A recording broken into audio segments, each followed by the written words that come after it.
Hey, hey, Hazel! You won't believe it. I heard your wedding anniversary is on the 30th of this month. Is that legit? Hey there, Addison. Yep, that's true. Anything odd about that? No way! You're not gonna believe this.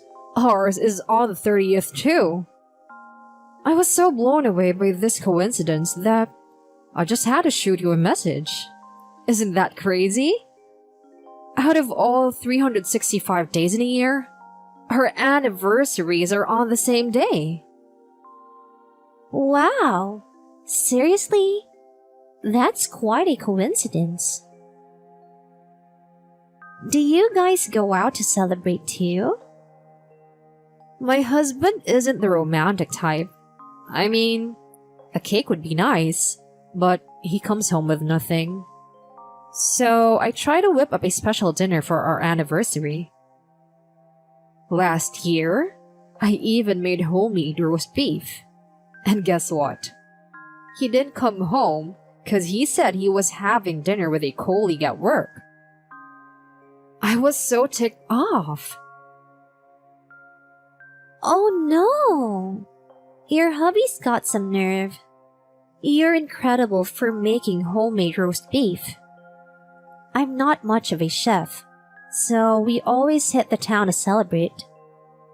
Although it's been a challenge finding kid-friendly places since our little one came along. Dining out, huh? I gotta say, I'm kinda jealous. Are you talking about that fancy joint that's cool with kids and has its main branch in Hawaii? Absolutely. Getting a table there is like a mission. So I booked a year in advance for our anniversary this year. Pretty wild, right? A spot with its main branch in Hawaii, but they dish up authentic Japanese cuisine. Hold up. Seriously? That's a Michelin 2-star restaurant. I've heard it takes a year to score a reservation, and the food costs a fortune, right? Man, you guys are living the high life. Oh, it's not like that. My hubby's just a hopeless romantic, so our anniversary is always at some swanky place.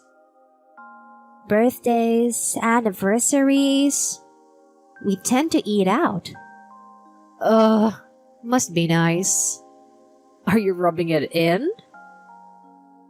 It's kind of a downer seeing this disparity when our kiddos are in the same kindergarten. It makes me feel silly for fussing over roast beef.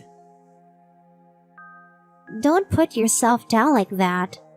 It's not true. I'm sure your hubby appreciates your heartwarming home-cooked meals.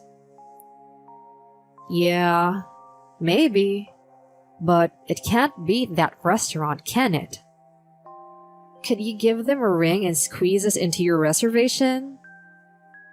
If it's that place, I bet my husband would beeline it home. They can increase the head count on a reservation, right? I'm really sorry, Addison, but that's kind of a tall order.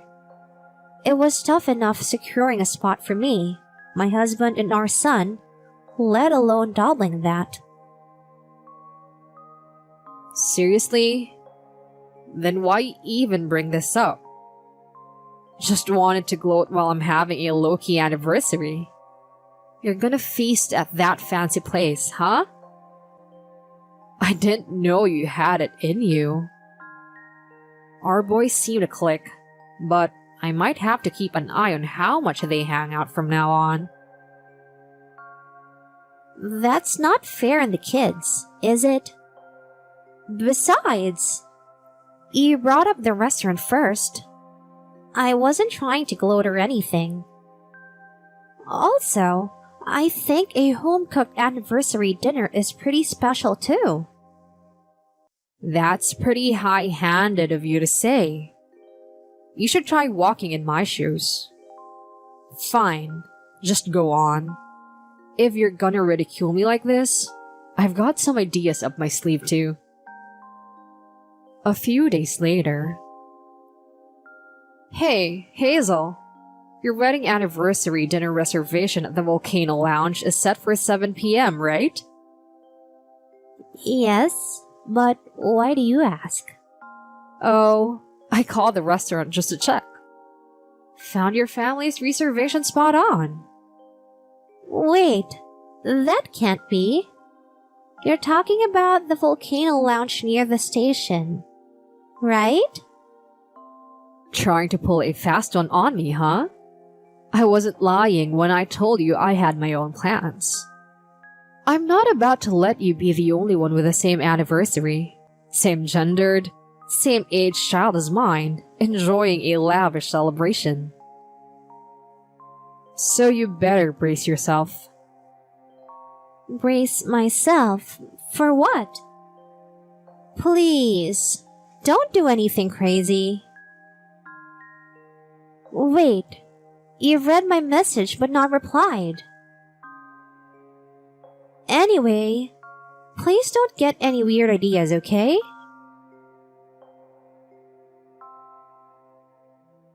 On the wedding anniversary day. Hey Hazel, today's the big day, our wedding anniversary. We had a child-free period, so it's our 6th anniversary. What's up, Addison? Quite a surprise you messaging me out of the blue.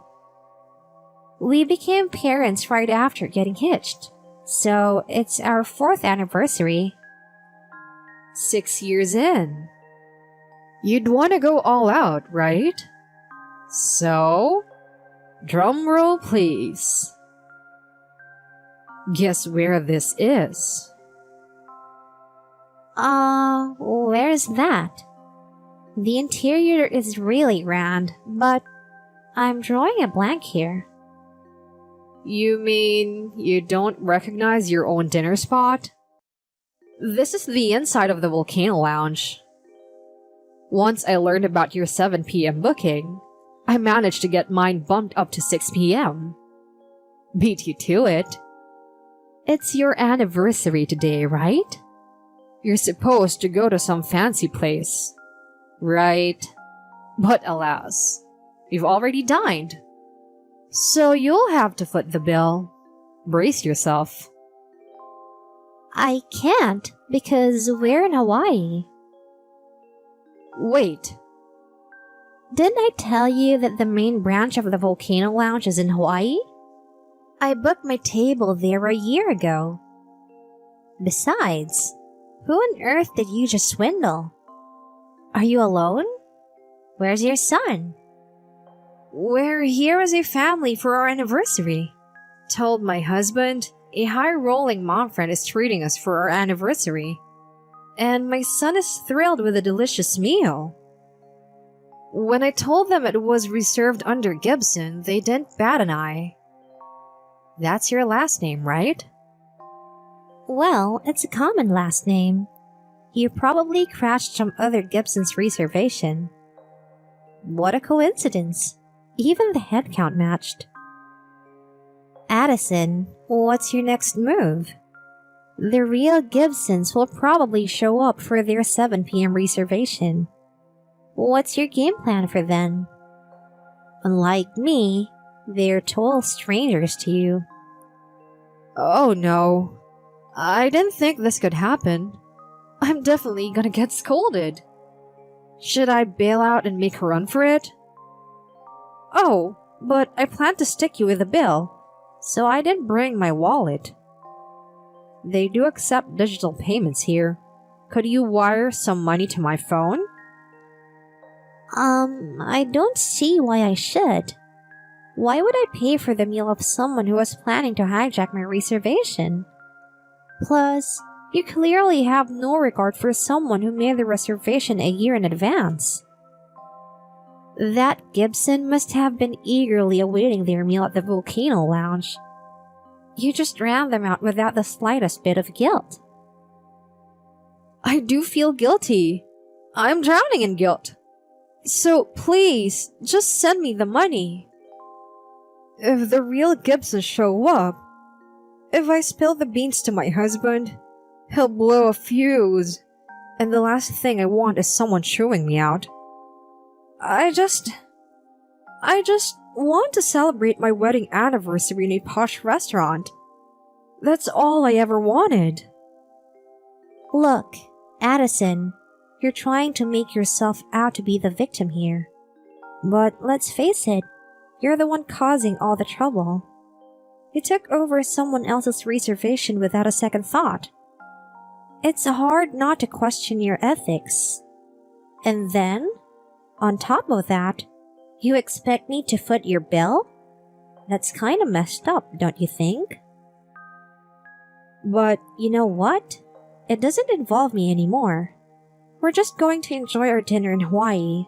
So please, no more messages. Oh, and one more thing. Now that I see your true colors, I'm gonna ask my kid to steer clear of yours, okay? What?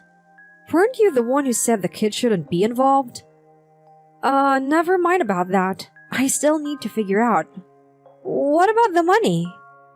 My husband might have his credit card on him, but if I spill the beans, he'll blow his top. Sorry, but that's your mess to clean up. I'm going to block you now, so don't bother trying to reach out. Wait! Just hang on a sec. What? She really went ahead and blocked me, and my messages were still unread. All I wanted to have is a fancy wedding anniversary celebration. How did things end up like this? In the end, Addison found herself at a dead end, and it seems she eventually came clean to her husband. He, having a level-headed outlook, gave her a well-deserved earful and settled the bill with his credit card, apologizing deeply to the real Gibsons. It's hard to say how the Gibsons reacted, but Addison has since started working part-time. She's probably hustling to cover some outstanding expenses. Even during the daycare pickups and drop-offs, she's become remarkably subdued and seems to be doing some serious soul-searching. Talk about a mom friend who ended up being a real handful. Hey, can we chat for a bit? Sure, what's up? I wanted to talk about our girls' exams. Oh yeah, they're coming up soon, right? Yeah, we've decided to hire a tutor for Heather. Wow, that's commitment. A tutor on top of a cram school, huh? You bet. Cram school alone just isn't cutting it. Really? Heather seemed to be doing alright. Don't you think pushing her that hard might backfire? My girl needs a little push to bring out her best. Her recent test results made that pretty clear. I can't have her losing to your Angie at this stage. I think Angie's high score in the last test was just a stroke of luck. It had a lot of her strong points. Even so, Heather's grades were pretty bad. Her teacher said she won't make it into her first choice girls' school at this rate. That's why I've got a tutor and she's studying every single day. Are you giving her any time to relax? With only 2 months left for the exams? She'll relax once they're over. You know, even adults would struggle to work for 2 months straight without a break. Now is not the time for such talk. Why can't you understand that? As a parent with a child facing the same exams. I thought I'd find empathy in you, Tammy. But this conversation seems pointless. I'm sorry, but it would be too late if Heather's health suffers. So, please, moderate her studies. Like I said, We can't afford to think like that now. You always side with the kids. But you want a tutor for Angie too, right? You're just pretending because you can't afford it. Am I wrong? Money isn't really the factor here. Yes, she goes to cram school, but more than extra studying, I want her to face the exams with her best physical and mental health. Playtime is important too. Sure. Thanks for the sage advice. If you keep up that attitude, you'll only set yourself up for failure. Now, I need to pick up my kid from preschool and prepare for the tutor later. We'll talk later. A week later. Tammy, does your husband always go to the park in sweats and a down jacket? Did he get spotted? I saw a man playing with Angie in the park. I was just about to call the police. I always tell him to be more mindful, but he seems okay with that outfit for a quick trip to the park or the store. Sorry if it upset you. I don't care how your husband dresses. But why is he wandering around in the middle of a weekday like that? He's taking a break from work. He says it's just a quick 30-minute outing. It didn't seem like he was between work shifts, though. I mean, he was in sweats. What kind of work does he do? My husband works remotely, so his dress code is pretty relaxed. Doesn't he have meetings even working remotely? When he has meetings, he does change his top, but the sweat stays on. You know, Tammy, you can be honest with me. Your husband's unemployed, isn't he? What? Isn't he unemployed? Then, are you a breadwinner? You didn't seem to be working. Are you working night shifts? I don't. Then, how are you managing daily expenses?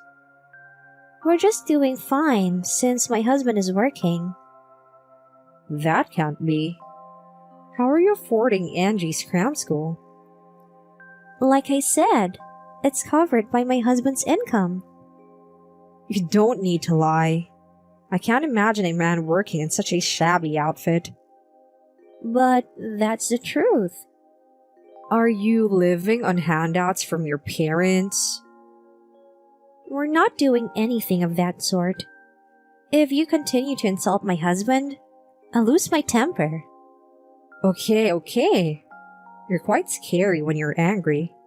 I'll back off today, but I'll text you again. Please don't if it's about the same thing. A week later. Tammy, you seem pretty chill considering your kid's in the thick of exam prep. What do you mean? I saw you at that condo open house last Sunday. You just happened to see me there? Actually, our family's thinking about buying a high-rise condo too. So I thought I'd check it out. And there you were with Angie. Oh, really? So you're looking to buy a condo too? Absolutely. If the right one comes along, I'll snap it up. Wow, you must be doing pretty well. Well, a high-rise condo is a rich person's plaything, right? I'm totally set on getting one. Gotcha. But don't you think it's a bit off for you to go to open houses? If you're just looking around with no intention to buy, why bother? Just looking around. Well, your husband isn't working, right? Buying a high-rise condo seems utterly out of reach. Where do you think you'll get the money? So, you're back to calling my husband a deadbeat. I warned you last time not to go there. Oh, right. It's even worse than being jobless, isn't it? Sponging off your folks at this age? I told you we're not doing that. Why is it that you only say rude things? If you'll excuse me, I'm going to stop texting you now. Struck a nerve, did I? 3 weeks later. Tammy, I'd appreciate if you quit loitering around my high-rise condo just because you fancy it. A high-rise is a pipe dream for an unemployed family like yours. Can you stop skulking around if you can't afford it? Lynn, what were you doing in front of my condo? What? What do you mean in front of your condo? Wait, you're telling me you bought a high-rise while jobless? There's no way you'd get a loan. What on earth are you talking about? Could you stop with the jobless talk? My husband is a bona fide CEO. This high-rise condo is ours. Wait, CEO? Of what? A real estate company. The company my husband runs owns this high-rise, and we live on the top floor. Hold on. That's too much of a leap for me to follow. So, where should I start from? The part where your husband is a CEO. He's not unemployed, is he? As I've told you before, my husband works remotely most days and only goes into the office a couple of days a week. In his sweats? No, to toot my husband's horn for a bit. What's there to brag about? Well, he's seriously good looking. When he puts on a suit and styles his hair, he's a total knockout compared to his casual at-home look. I find that hard to believe. I figured you wouldn't, so I'll send you a special treat. A picture of my husband in his suit. Enjoy. He's actually hot. What was with the shaggy-haired sweatpants look then? Well, I love him either way. Enough with the mushy stuff. Don't you want to hear how we met? It was back in middle school and... Stop! I really don't care. I'm interested in your money in the high-rise condo. Your love story isn't going to benefit me. Really? It's a good story, though. So, I get your husband is the CEO of a real estate company. If he owns a high-rise, he must be raking it in, right? What's his annual income? Talking about the annual income, huh? That's a tad tricky. So even being a CEO, your husband isn't rolling in it. For instance, my hubby brings in $150,000 a year. Think he'll be taken aback if I spill the beans? Doubt it. Well, my husband's annual income is a cool $3 million. No way! Straight up. Ah, that makes sense then. How you can afford the swanky penthouse? You're catching on? We've got everything we need. Angie's tutoring fees, her school costs since primary, the mortgage on our high-rise pad, and all our day-to-day expenses. We're far from strapped for cash. If I had to gripe about something, I would have preferred to have bought the condo outright. But even for us, getting the whole floor on the 40th was a stretch without a loan. You snagged the whole floor on the 40th? Yup. Didn't you know? Had no clue. So, which floor did you go for? You were bragging about your condo after all. The 5th floor. Wait, what was that again? I said the 5th floor. Got an issue with that? These condo prices are sky high. Our budget only stretched to the 5th floor. Oh, I get it. As long as you're a homeowner, right? But, listen. Ease up on the wealth flaunting. If you keep it up, I'll let our mom squad know what floor you're really on. I bet you just told them you snagged a condo, but left out the floor number. Please don't. Then, promise you'll quit the showing off. Alright, I promise. I'll stop completely. Happy now? Absolutely. Just make sure you don't meddle with our exam preps. Understood. Had no idea you had this fierce side. Their daughter's exam day arrived in no time. Lynn's daughter, Heather, didn't make the cut, while Tammy's daughter, Angie, passed with flying colors. Heather's downfall probably lay in the excessive pressure and lack of downtime. Now, Lynn's kicking herself for her strategy. Running into the Tammy family in the same high-rise is quite the awkward encounter. But she can't just ditch the condo she's got a 35-year mortgage on, so she's stuck living in a constant state of unease. Lynn, who used to blow off steam by outdoing Tammy, now finds herself increasingly stressed with no outlet. On the flip side, the Tammy clan is throwing a bash to celebrate Angie's acceptance into her top choice of school. The entire family is pumped for the new chapter starting this fall. Thanks for tuning in. Don't forget to subscribe and hit that like button. It's much appreciated.